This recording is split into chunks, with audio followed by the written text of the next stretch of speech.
Assalamualaikum warahmatullahi wabarakatuh. Salam sejahtera untuk kita semua. Kami dari tim Minyak Atsiri akan mempresentasikan hasil penelitian kami yang berjudul Optimasi Ekstraksi Minyak Atsiri dari Bunga Lavender dan Bunga Kamboja dengan metode Microwave Assist Hydrodistillation.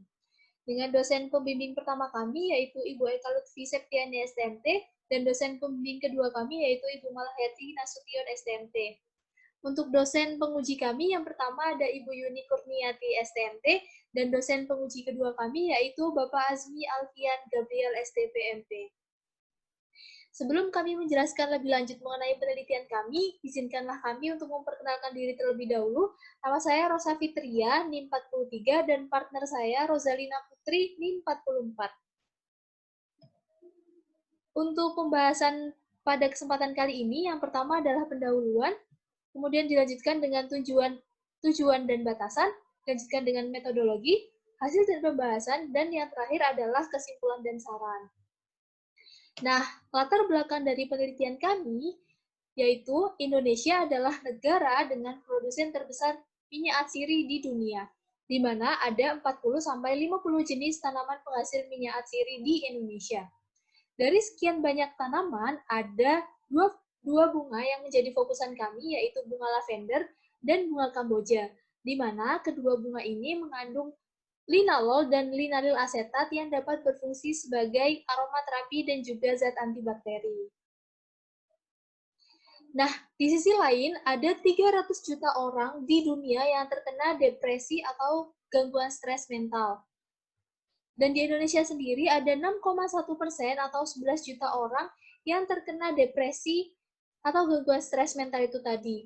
Nah, dari permasalahan ini kami memiliki solusi, yaitu aromaterapi dari minyak atsiri lavender dan juga kamboja. Untuk mendapatkan minyak atsiri lavender dan bunga kamboja sendiri, ada berbagai metode yang bisa kita gunakan. Yang pertama adalah chocolate extraction. Namun, metode ini itu memiliki kekurangan, yaitu menggunakan pelarut N-heksan yang dapat berbahaya bagi kesehatan. Yang kedua, ada metode hydrodistillation atau HD. Kekurangan dari metode ini yaitu membutuhkan waktu yang lama, serta yield yang dihasilkan itu kecil. Metode lainnya adalah metode Microwave Assist Hydrodistillation.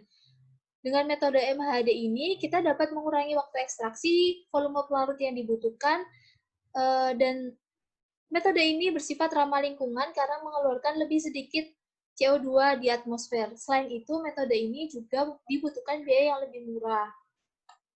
Oleh karena itu, kami melakukan penelitian optimasi ekstraksi minyak atsiri dari bunga lavender dan bunga kamboja dengan metode Microwave Assist Hydrodistillation.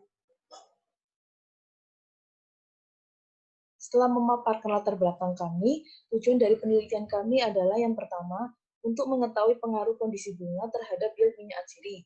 Yang kedua, untuk mengetahui kondisi operasi optimum ekstraksi minyak bunga lavender dan kamboja dengan metode MHD. Dan yang ketiga, untuk mengetahui efektivitas minyak atsiri bunga lavender dan kamboja berdasarkan uji antibakteri dan uji aromaterapi. Untuk batasan penelitian kami, metode yang kami gunakan adalah metode MHD, dan variabel yang kami gunakan yang pertama, variabel daya microwave sebesar 300, 150, dan 600 watt. Dan variabel waktu yaitu 1, 2, dan 3 jam, serta variabel massa bahan baku dan pelarut yaitu 1:1, 1:2, dan 1:3. Untuk variabel review jurnal sudah tertera pada jurnal. Berikut adalah tabel yang berisi rangkuman beberapa penelitian tentang ekstraksi minyak atsiri dari beberapa tanaman.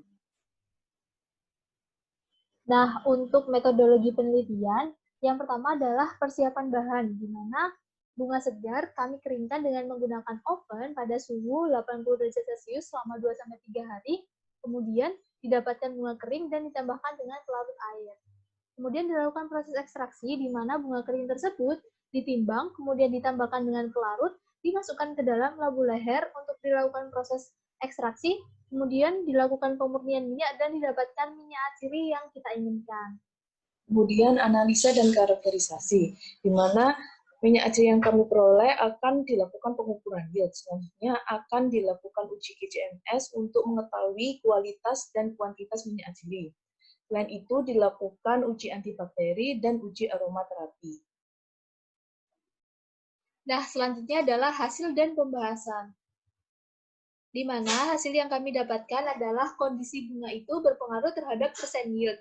Hasil eksperimen yang kami lakukan terhadap bunga Kamboja, ternyata bunga kering itu didapatkan persen yield yang lebih besar, yaitu sebesar 0,473%. Sedangkan pada bunga segar didapatkan persen yield sebesar 0,4348%. Nah, hal ini juga didukung dengan penelitian bunga lavender di mana hasil bunga yang kering itu didapatkan massa yang lebih besar, yaitu sebesar 2,87 gram minyak atsiri bunga lavender. Nah, menurut Mirjalili tahun 2019, ternyata metode pengeringan itu dapat berpengaruh terhadap persen yield yang didapatkan, di mana metode pengeringan tempat teduh itu didapatkan persen yield yang paling besar, dan persen total komponen serta kandungan linalol juga yang paling besar. Oleh karena itu, dari beberapa metode pengeringan ini, metode pengeringan tempat teduh adalah metode yang terbaik. Selain kondisi bunga, rasio massa bahan baku dan pelarut juga berpengaruh terhadap nilai yield. Di mana menurut penelitian Erlianti, semakin kecil rasio tersebut akan menaikkan nilai yield. Begitu pula penelitian dari Liu, di mana rasio yang semakin kecil akan menaikkan nilai yield, namun pada titik tertentu menurunnya rasio akan mengurangi nilai yield. Nah, selain rasio massa bahan baku terhadap pelarut, lama waktu ekstraksi juga berpengaruh terhadap persen yield, di mana pada bunga lavender didapatkan hasil bahwa semakin lama waktu ekstraksi, maka persen yield yang didapatkan juga semakin besar. Hal ini juga didukung dengan penelitian JR6 mengenai penelitian kayu manis, di mana pada waktu 30, 60, dan 90 didapatkan kenaikan pada persen yield. Namun, setelah 120 menit didapatkan persen yield yang semakin menurun. Hal ini dapat diakibatkan karena terjadinya degradasi bahan tanaman. Selain itu, waktu yang berkepanjangan juga dapat menyebabkan komponen yang mudah menguap dalam kayu manis itu juga ikut menguap. Microwave juga berpengaruh terhadap nilai yield, di mana dari penelitian Erlianti dan Roshida, semakin besar nilai dayanya, yield yang diperoleh juga akan makin besar. Begitu pula dengan penelitian Liu, di mana daya yang diperbesar akan meningkatkan nilai yield, namun pada daya tertentu apabila diperbesar lagi, yield malah akan menurun. Hal ini dikarenakan terjadi degradasi minyak sehingga menurunkan nilai yield. Selanjutnya adalah ukuran bunga, di mana ukuran bunga itu juga berpengaruh terhadap persen yield. Di mana pada penelitian minyak serai, ukuran bahan semakin kecil itu didapatkan persen yield yang semakin besar. Namun, pada titik tertentu atau pada ukuran tertentu, semakin kecil bahan itu, maka didapatkan persen yield yang semakin menurun. Kemudian masuk ke pemodelan kinetika pada proses ekstraksi, di mana terdapat orde 1 dan orde 2. Untuk orde 1, setelah melakukan plotting log CS min CT dan waktu, akan diperoleh konstanta laju reaksi sebesar 0,025 dan konsentrasi ekstraksi sebesar 1,364 serta koefisien determinan sebesar 0,5. Nah, kami juga melakukan perhitungan model kinetika dengan menggunakan orde kedua, di mana hasil yang didapatkan dari grafik T per CT VST didapatkan konstanta laju reaksi orde kedua sebesar 0,159, kemudian didapatkan kapasitas ekstraksi sebesar 2,72 gram per liter, dan didapatkan koefisien determinan sebesar 0,96. Nah, dari hasil yang didapatkan dari perhitungan orde kedua ini, didapatkan hasil bahwa orde kedua ini lebih akurat dibandingkan dengan orde pertama, atau bisa dikatakan bahwa orde kedua ini bisa mewakilkan dengan baik hasil eksperimen minyak atsiri lavender, karena koefisien determinan yang mendekati nilai 1. Hal tersebut juga didukung dengan penelitian Kusuma dan Mahfud, di mana pada kinetika order kedua didapatkan koefisien determinan yang mendekati nilai 1. Kemudian masuk ke karakterisasi senyawa minyak atsiri dengan metode GCMS. Dari penelitian Fariza ini didapatkan grafik minyak atsiri dari bunga Kamboja, di mana pada grafik ini dapat terdeteksi senyawa bensil salisilat, nanodekan, dan linalol. Senyawa utama pada bunga lavender ada beberapa, namun senyawa yang paling banyak adalah linalol sebanyak 34,7% dan linalil asetat sebanyak 19,7%. Kemudian perbandingan antara bunga lavender kering dan bunga lavender segar, di mana bunga lavender kering ini terdapat lebih banyak senyawa yang terkandung, dan senyawa linalol dan linalil asetat ini lebih unggul jumlahnya dibanding yang terdapat di dalam bunga lavender segar. Berikut adalah tabel yang berisi rangkuman penelitian tentang ekstraksi bunga kamboja dan bunga lavender, di mana komponen utama yang terdeteksi memiliki kegunaan sebagai antimikroba dan aromaterapi. Nah, berdasarkan hasil uji senyawa pada bunga lavender dan juga bunga kamboja, didapatkan bahwa bunga kamboja dan bunga lavender ini berpotensi dijadikan sebagai aromaterapi. Nah, hasil tersebut juga dibuktikan dengan penelitian tentang karakterisasi sifat aromaterapi.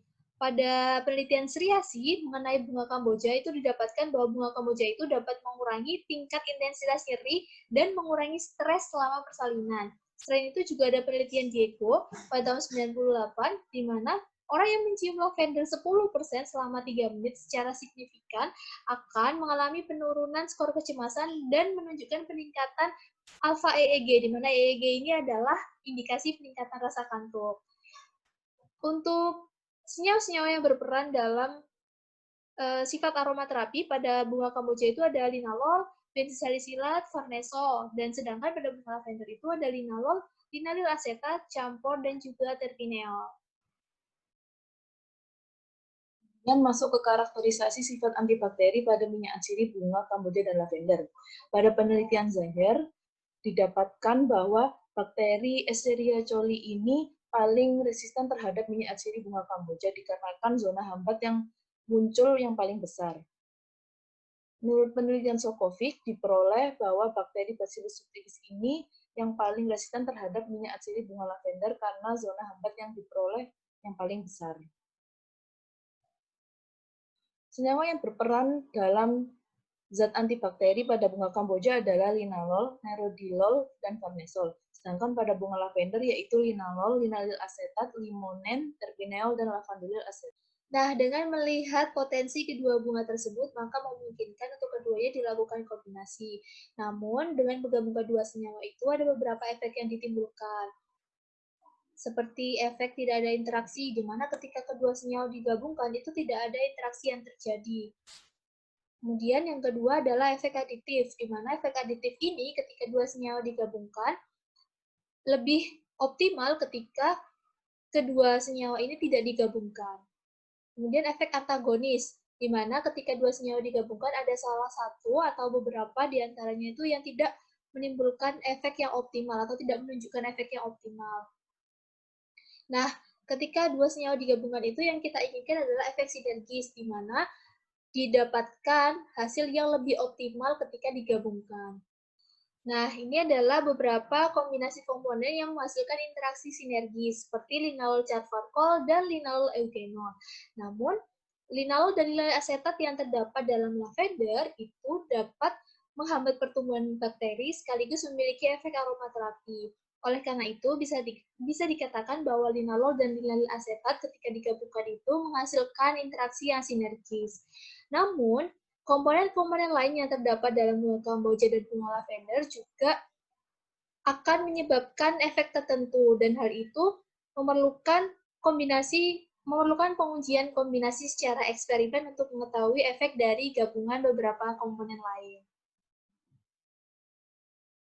Dari hasil yang sudah kami paparkan, dapat ditarik kesimpulan secara eksperimen yaitu kondisi bunga berpengaruh terhadap nilai yield, di mana bunga kering menghasilkan yield yang lebih tinggi dibandingkan bunga segar. Untuk kesimpulan dari review jurnal, yang pertama, semakin tinggi jumlah pelarut, daya microwave, dan waktu, maka yield yang didapatkan semakin besar. Namun pada titik tertentu, yield akan mengalami penurunan. Yang kedua, hasil uji KCMS menunjukkan adanya komponen yang dapat dijadikan sebagai aromaterapi dan zat antibakteri pada minyak kamboja dan lavender. Yang ketiga, hasil pengujian antibakteri menunjukkan minyak atsiri bunga kamboja dan lavender mampu menghambat pertumbuhan bakteri. Sedangkan pada pengujian aromaterapi, keduanya dapat menurunkan tingkat stres. Dan yang keempat, kombinasi kandungan linalol pada kedua bunga dapat menghasilkan kombinasi yang sinergis, karena kandungan linalol mampu menghambat bakteri.